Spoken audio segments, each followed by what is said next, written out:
What's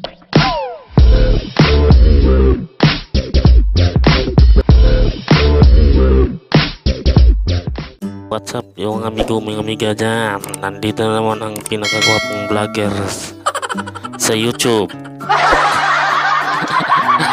May share naman ako sa inyo guys, mga amigo. May share naman ako sa inyo.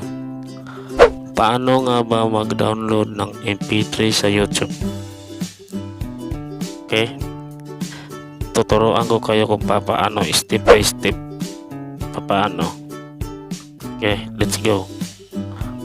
Punta lang tayo sa, hanapin natin yung browser na to, yung sigurado meron ka na nito, yung Google Chrome.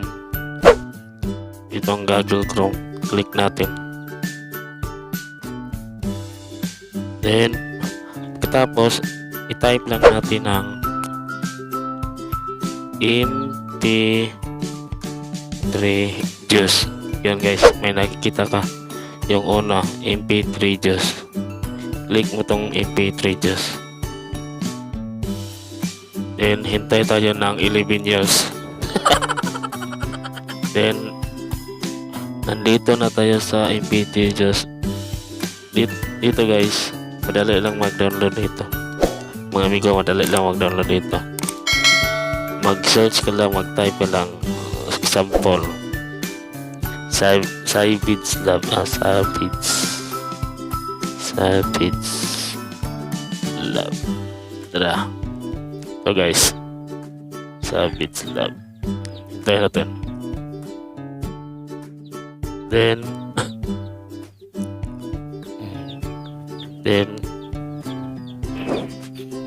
Then i-click ang download guys. Kung gusto nyo pakinggan, i-play nyo.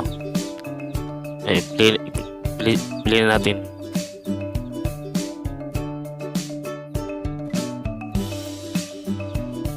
Play natin sa YouTube na guys.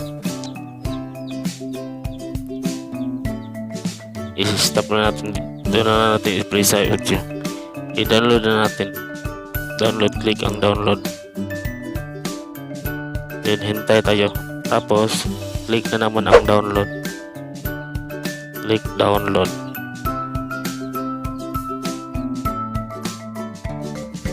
Tapos maghintay tayo ng 10 years. Hintay lang tayo hanggang umaga. Yun, mag-download na guys na ito. I-click natin ito dito. Uy, may ads pa. Oh, yun. Tingnan natin sa taas dito. Wala. Yun guys, nag-download na siya. Hina ng internet. Kung mabilis yung internet mo, madali lang mag-download. 3 minutes. Hintay lang tayo. Yun, tapos na. Tingnan natin kung na-download ba. Punta tayo sa ating file manager. File manager. Tapos music. Hanapin natin yung Savage Lab app. Ito na yun, oh. Ito ba yun? Yun. Ito na. Okay guys, stop muna baka makapiright tayo.